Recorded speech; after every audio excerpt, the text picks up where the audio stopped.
세상을 데이터로 분석하는 데이터는 알고 있다. 오늘도 두 분 모셨습니다.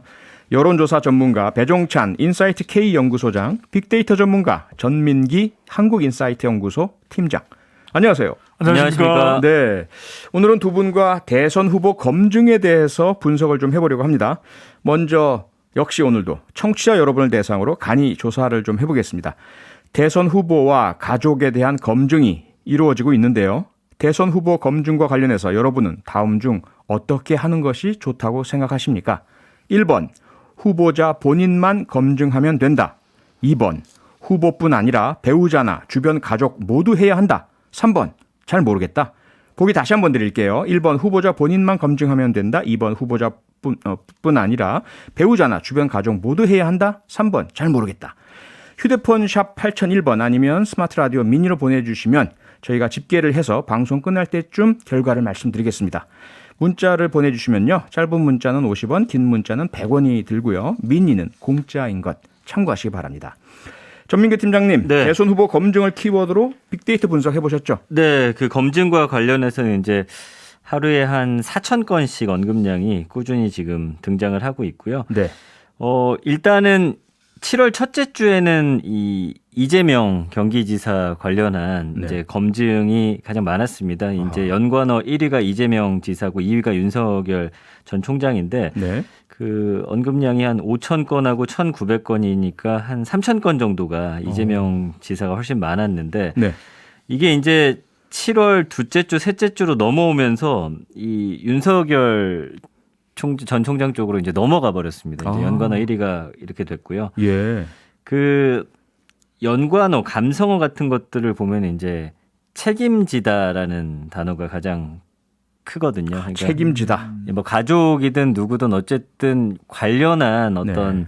이런 의혹과 관련해서는 후보자 본인이 책임을 져야 된다라는 의견이 확실히 많습니다. 털다라는 그런 감성어도 있거든요. 털다요. 그러니까 이 검증에 대해서 의혹을 철저히 털다. 이제 털고서 털어내다. 예, 가야 할 것이다라는 예. 그런 키워드예요. 그 다음에 이제 뭐 계속해서 의혹이나 표절이라는 단어가 이제 등장을 하면서 표절. 예, 윤석열 전 총장의 이제 부인이죠. 부인. 네, 네. 이렇게 이제 좀 넘어가는 상황이고, 그러니까 의혹이나 논란, 뭐 내로남불이라는 키워드도 계속해서 보여지고 있는 상황입니다. 그래서 그 두 사람에 대한 검증이 거의 이제 메인 이슈가 되고 있고요. 예. 이제 흐름이 이재명 경기지사가 7월 초에 그걸 좀 가져갔다면 이제는 좀 윤석열 전 총장 쪽으로 넘어갔는데 네. 이따가 이제 후보별로 어떤 호감도라든 걸 좀 분석을 해 드릴 텐데 예. 이게 이제 확실히 검증의 연관어에 위에 있을수록 호감도가 지금 조금씩 떨어지겠죠. 예, 그런 아무래도. 상황으로 네. 보여지고 있거든요. 그래서 아하. 결국엔 이 흐름을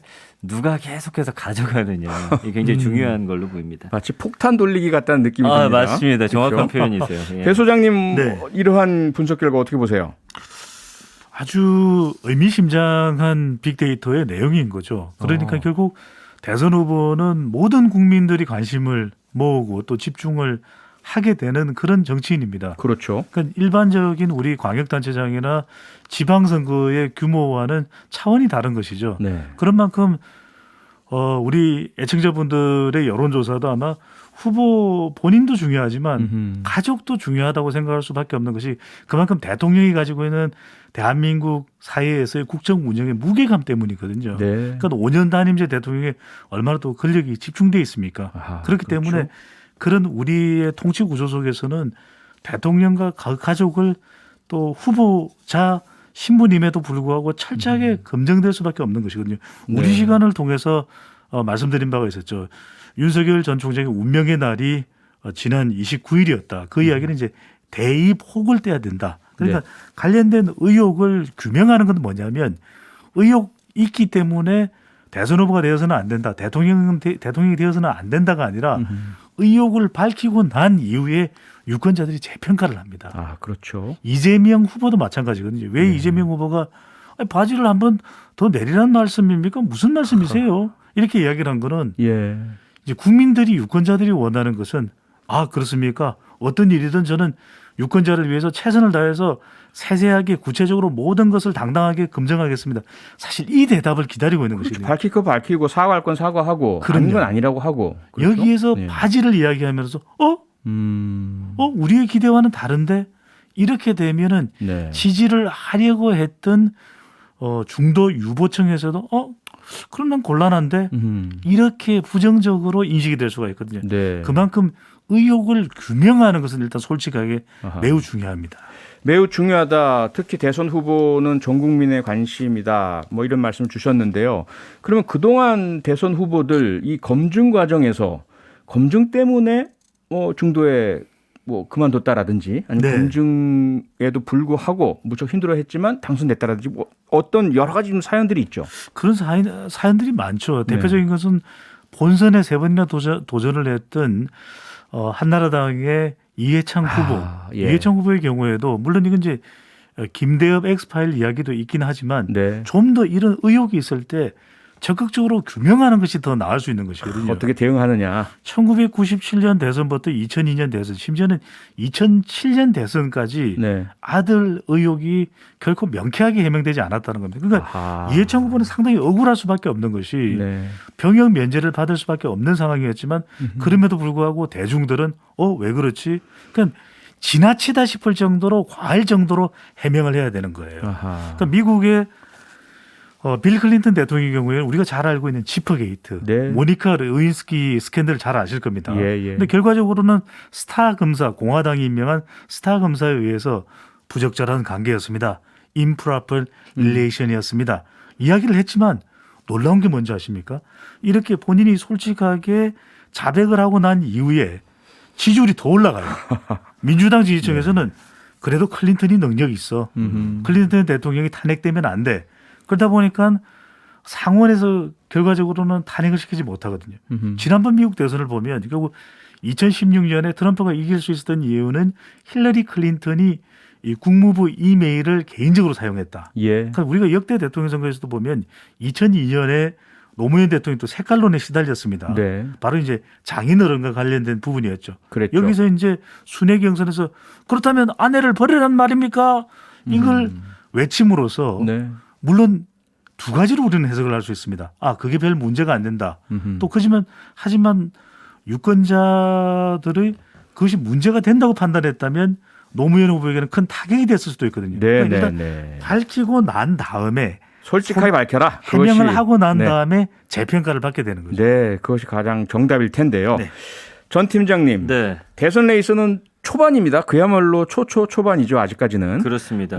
앞으로 검증 관련 빅데이터 계속 늘어날 수밖에 없겠죠. 그렇죠. 근데 지금 어떤 추세를 보니까 뭔가 의혹이 터졌을 때 2주 정도 이게 메가 이슈가 됐다가 네. 서서히 좀 사그라드는 그런 모양새가 되거든요. 아, 그러니까 이것을 어떻게 관리하고, 그러니까 의혹이 이제 불거진 후보 입장에서는 네. 이 2주를 어떻게 잘 버티느냐, 그러면서 뭔가를 제시하든지 아니면은 예. 그때 이재명 경기지사처럼 뭔가 좀 강한 발언으로서 좀 잠재울 수 있는 어떤 모멘텀이 좀 필요한 것 같은데 지금 보면은 2주 정도 있다가는 사그라들고 하다 보니까 사실은 언론도 뭔가 팩트를 기반해서 확실한 무언가를 짚지 않으면 네. 이게 계속 반복될 것 같아요. 그러게요. 사실 여기서 더 증폭돼야 이 아하. 후보의 어떤 부정 감성어라든지 네. 어떤 이런 것들이 확 증가할 텐데 지금은 반짝했다가 살짝 주춤하는. 아하. 그게 이제 사람들이 처음엔 이런 의혹이 나왔을 때 당연히 부정적으로 보다가 그래 어디 한번 어떤 게 있나 한번 지켜보자. 근데 그 이후에 뭔가 결정적인 무언가가 나오지 않았을 때는 예. 이 중립 감성어가 확 올라가면서 아하. 그런 상황이 지금 뭐 별거 반복되고 없네 이런 식의 반응이겠죠. 그럴 수 있어요. 그 얘기 예. 또 반복밖에 아니잖아라고 한다면 그다지 타격을 입히지는 못한다. 그렇습니다. 2주간이 그 하나의 검증의 사이클이라는 게 참 묘하네요. 2주를 어떻게든 잘 버텨내면 다음 그 상대편에게로 검증이 올라간다, 넘어간다 그래서 이런 이제 말씀이잖아요. 언급량 자체도 폭발적으로 증가했다가 2주에 이제 줄어드는데 기사 수는 이제 언론의 기사화되는 예. 횟수는 훨씬 늘어나지만 네. 거기서 이제 사람들의 어떤 눈이라든지 아하. 어떤 이런 걸 확실하게 좀 잡지 못하면 네. 그 이제 관심도는 좀 떨어지는 상황이 넘어간다 이 말이죠. 이 의혹의 이 확장성이거든요. 예, 그러니까 예. 이제 2주 동안 털어봤는데 별게 없더라. 그럼 이게 이제 잠잠해질 수가 있는 더 이상 것이죠. 얘기할 필요가 없어지는 거죠. 그러니까요. 관심도 덜 하지만 하고요. 아직까지 관련돼서 해명과 또 설명이 없었던 부분에 대해서는 계속해서 꼬리에 꼬리를 무는 현상이 있습니다. 맞습니다. 그래서 거듭 네. 말씀드리지만 이야기거리가 된다면 맞습니다. 계속 나간다 이 말씀이죠. 미국의 경우에도 케네디 가문의 에드워드 케네디가 끝없이 예, 미국 의혹이 얘기 나중에 다시 하시고 네네. 예. 지금 그 대선 후보 가족 검증 문제가 가장 핵심 아니겠습니까? 그렇죠. 지금 네. 저희 청취자분들께도 일단 설문조사를 요청을 드렸는데 혹시 지금 다시 들어오신 분이 계시다면 청취자 여러분께서 대선 후보 검증 본인만 해야 한다 생각하시면 1번, 가족까지 해야 한다 2번, 모르겠다 3번 답을 주시면 감사하겠습니다. 문자 번호는 샵 8001번이고요. 짧은 글은 50원, 긴 글은 100원에 정보 이용료가 부과된다는 사실 말씀드립니다. 스마트 라디오 미니로 주시면 공짜입니다. 어떻습니까? 배 소장님, 네네. 지금 윤석열 전 검찰총장의 부인 김건희 씨 검증 문제, 여당의 대선 주자 중에도 그 이재명 후보 같은 경우에는 본인만 검증하면 되죠라는 네. 식의 반응을 보였습니다. 어떻게 보십니까? 어디까지 해야 됩니까? 그 국민 여론도 보면은 윤석열 전 총장의 가족이라고 직접적으로 묻지는 않았습니다. 그런데 네. 윤석열 전 총장과 관련된 주변 의혹이 가족과 관련된 사항이 많기 때문에 바로 그런 관련된 내용이라고는 볼 수 있을 텐데 예. 윤석열 전 총장의 각종 의혹 제기에 대해서 이렇게 검증하는 것에 대해서 어떻게 생각하는지를 물어봤습니다. 그랬더니 유력 후보에 대한 의혹 검증은 필요하다는 의견이 아하. 62%로 압도적으로 나타났어요. 예. 이 엠브레인 퍼블릭 또 케이스테디 리서치, 코리아 리서치, 한국 리서치 4개 조사 기관이 지난 5일부터 7일까지 실시한 조사이고요. 네. 자세한 사항은 조사 기관의 홈페이지에서 확인할 수 있는데 그러니까 대체로 우리 국민들은 검증은 최대한 폭넓게 철저히 하라는 주문일 수가 있는 것이고 예. 이건 두 가지를 추가적으로 연결해서 분석을 드리면 윤 전 총장을 흠집내기라기보다는 유력 후보가 아니라면 이 정도로 검증을 하겠다라고 적극적으로 나타나지는 않겠죠. 그러겠죠. 그만큼 또 유력 후보이고 네. 여론조사에서 뭐 가장 높은 지지율을 보일 때도 있는 후보이기 때문에 네. 그만큼 검증을 이야기하는 것이고 예. 이재명 후보나 또 이낙연 후보든 다른 대선 후보도 또 검증을 해야 될 필요가 있다면 검증할 내용이 있다면 검증을 해야 된다는 것이죠. 그러겠죠. 전민기 팀장님, 네. 현재 대선 후보 지지율 상위권 달리는 소위 빅4 4명의 네. 가장 지지율 높은 후보들에 대한 빅데이터 분석해 보셨다고요. 네, 이재명 경기지사 같은 경우는 6월 1일부터 어제까지 언급량이 한 44만 건 정도 되는데요. 예. 그 7월 초에 또 그 의혹들이 반복되면서 언급량이 하루에 한 3만 건까지 치솟았다가 아하. 아까 말씀드린 대로 2주가 지나니까 지금 15,000건으로 확 줄어들었거든요. 네. 그 호감도도 쭉 보시면은 7월 3일 이때는 뭐 부정 비율이 한 2배 이상 많았다가 최근에는 다시 예전의 흐름으로 좀 돌아갔는데 호감도가 호감이다가 한 40%, 비호감이다가 한 60% 정도 되는 상황이거든요. 네. 그리고 이제 윤석열 전 총장 같은 경우는 언급량이 한 54만 건 정도. 네. 그래서 오히려 그 본인의 언급량 자체는 6월 말에 이제 가장 많이 한 하루에 한 4만 건까지 나왔다가 최근에는 18,000건 정도로 떨어졌고 네. 그 부인인 김건희 씨 같은 경우가 최근에 한 2만에서 3만 정도가 나오니까 오히려 윤석열이라는 이름보다는 부인 이름이 지금 많이 언급되고 있는 상황이에요. 예. 그래서 호감도가 보면은 37.8이고요. 비호감이 62.2인데 아하. 오히려 최근에 그 부인에 대한 어떤 의혹이 제기되고 나서는 그 본인 의혹이나 이런 거 그 장모 의혹이 있었죠. 네. 그때가 비호감도가 제일 높았고 아하. 오히려 부인이 나왔을 땐 지금 호감도가 좀 점차 회복되고 있는 그렇습니까? 묘한 그런 분위기더라고요. 예, 이런 게 좀 흥미로운 그런 상황이고요. 네. 이낙연 후보 같은 경우가 이제 언급량이 18만 건 정도로 예. 최근에 급격히 올라왔습니다. 그래서 이제 이낙연 후보의 어떤 특징 중에 하나는 호감도가 훨씬 더 높다는 거예요. 50.9대 49.1%거든요. 예. 그러니까 최근에 어떤 그 지지율 상승이 이 호감도로 인해서 좀 올라왔다. 거기에서는 이제 검증에서 좀 그런 비호감 키워드가 별로 없다라는 게 네. 좀 어떤 흥미로운 점입니다. 그래서 뭐 긍정 감성어 보면 뭐 최고다, 상승, 신뢰하다, 공정하다, 기대하다 이런 키워드들이 좀 급상승하고 있거든요. 네. 그리고 이제 마지막으로 홍준표 전 대표 같은 경우는 7만 7천 건으로 지금 관심도는 가장 낮습니다. 그래서 예. 최근에 뭐 하루에 언급량이 2천 건이니까 다른 분들에 비해서는 좀 거의 관심을 못 받고 있는 상황이고요. 아하. 그 호감도도 40.9대 59.1. 그러니까 거의 다 사실 40에서 60 정도를 유지하는데 4대 이낙연 전 대표만 지금 50대 49 정도로 이렇게 좀 높게 나타나는 그런 상황이네요. 네, 이런 결과 배 소장님 어떻게 보십니까? 그러니까 우리가 발견할 수 있는 것은 언급량이 많으면 더 주목도가 높다. 네. 유력 대선 후보로서의 국민들의 관심을 더 끌 수 있다라고 하는 또 점을 발견할 수가 있고요. 네. 또 하나 중요한 것은 정말 중요한 건 호감도라는 겁니다. 그렇죠. 호감도라는 것은 결과적으로는 의혹이 나왔을 때 얼마만큼 적극적으로 상세하게 아하. 또 풍부하게 해명하느냐. 네. 이것이 사실 호감도를 높일 수 있는 방법인 것이거든요. 네, 그러니까 호감도가 중요하다까지 듣고요. 네. 잠시 광고 듣고 돌아와서 설문조사 결과 발표해 드리겠습니다.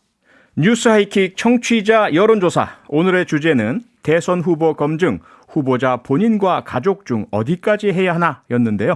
전민기 팀장님, 네. 결과 어떻게 나왔습니까? 자, 청취자분들 중 85%가 압도적으로 2번 후보자 주변 가족까지 검증해야 한다라고 답했고요. 15%는 후보 본인만 검증하자라고 답했습니다. 네. 오늘은 기타 의견이 거의 없고 명확하게 이렇게 둘로 나뉘었습니다. 네, 국민의 의견이라고 생각이 됩니다. 오늘은 여기까지 하겠습니다. 전민기 한국인사이트연구소 팀장, 배종찬 인사이트 K연구소장 두 분과 함께했습니다. 수고 많으셨습니다. 감사합니다. 고맙습니다. 저는 잠시 후 7시 10분에 오늘의 표정으로 돌아오겠습니다. 평일 저녁 6시 5분에 여러분을 찾아갑니다. MBC 라디오 표창원의 뉴스 하이킥.